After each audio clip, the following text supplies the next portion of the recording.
It happened at an old synagogue in Eastern Europe during Yom Kippur. When the Shema was said, half the congregation stood up and half remained sitting. Now, understand, this was a proper shul. The half that was seated started yelling at those standing to sit down. And the one standing yelled at the one sitting, stand up. The new rabbi didn't know what to do. His congregation suggested that he consult one of the original founders, a housebound 98-year-old woman. So, he went to the nursing home with a representative of each faction of the congregation. The one whose followers stood during Shema said to the founder, "Is the tradition to stand during the prayer?" And she answered, "No, that's not the tradition." "Aha," said the other one, "we were right. The tradition must be to sit." But she answered, "No, that's not the tradition either." Then the rabbi, a little exasperated, said to the old woman, "But the congregants fight all the time, yelling at each other about whether to sit or stand."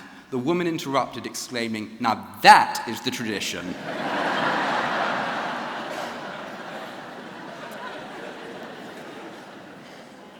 When we were last together at Rosh Hashanah, I talked about the commandment inscribed above our ark, to know before whom you stand. Rabbi Solth also shared his wisdom on this subject over these high holy days. Tonight on this Kol Nidre, I would ask us to think about our synagogue through a different imperative. Know with whom you stand. Look around this sanctuary. We have families representing the magnificent kaleidoscope of modern Reformed Jewish life today. Different backgrounds, upbringings, and family structures. Some raised as Reformed Jews, others chose to join later in life. Some can trace their American Jewish ancestry back generations. Others may be more recent immigrants. Some may meet a traditional definition of a Jewish couple, and others, including me and my fiancée, may proudly stand here as an interfaith family, warmly and fully embraced by our community. Each of us has a distinct story, and in that combination there is so much strength. We need the strength that comes from each other, especially now. But we don't just need to know with whom we stand, we should also know for what we stand. As Central Synagogue, our fundamental mission is to make Judaism vital, relevant, positive, and lasting. We work tirelessly to ensure that the beauty, the depths, the ethics, and joy of Judaism are brought to life for our members and beyond. First, we create transformative Jewish experiences through continuously reforming how we practice our Judaism. You can see that in the wonderful new prayer books and service we used last week at Rosh Hashanah, or the live streaming of worship services that reach thousands each week, spanning over 100 countries, but also, importantly, including our own members, our college students without access to a vibrant Reform service like my freshman son. Hi, Josh. And homebound seniors and those living far from a synagogue. Second, we cultivate stronger relationships between our members through every single program, activity, and service. This focus is what underlines our commitment to employ full-time religious school educators who provide a stimulating, innovative environment for over 700 enrolled students. It's what drives our member-led core groups that today bring more than 300 congregants together each year in small groups for deeper connections. It's what's behind the commitment of our volunteers getting up before dawn to serve, this past year alone, 26,000 breakfasts to the needy, or those who go every week to mentor underserved high school seniors applying to college. Third, we strive constantly to reach out to and be inclusive of members with different backgrounds, political beliefs, ways of observing. Look at our Center for Exploring Judaism, which welcomes anyone, 1,000 people and counting, wishing to explore Jewish life, regardless of background, belief, or their goals for that knowledge.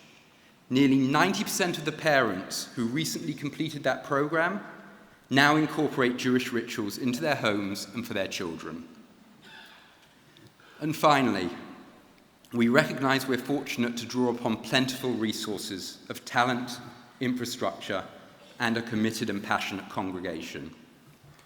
So as that passionate and committed congregation, here's the part that I think you know may have been coming. We need you to continue to do all of this and so much more. Your support for our Yom Kippur appeal is critical. It accounts for 1/3 of our budget.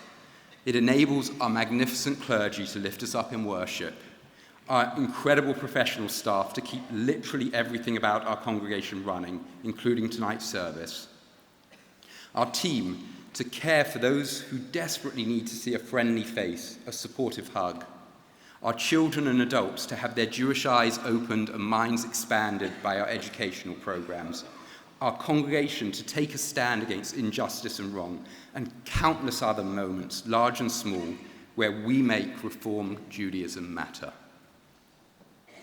Please consider giving to Central. Thank you in advance for doing so. And thank you too, if this is the year, you consider increasing your commitment to us. We appreciate and cherish every single gift of whatever size, because each one represents your commitment to enable us to do more, better, and deeper. And for those of you watching today online, please know you too can give through our website. It's often said that we Jews see history in a linear way, as a silk thread connecting past to present and future. In this year, our 180th as a community, I'd offer that instead of that thread, our community is like a length of rope, comprising a countless interweaving of individual strands, each layering on top of what went before and connecting to what will be. That intertwining makes a rope strong and powerful, but a rope can also fray if we don't care for it. As inheritors of the past, as present-day stewards, and as guardians of the future, on this Yom Kippur, let us know with whom we stand and for what we stand, and take comfort, inspiration, and hope for the year to come. Gemar Chatima Tova, may you and yours be inscribed for a good year, and thank you.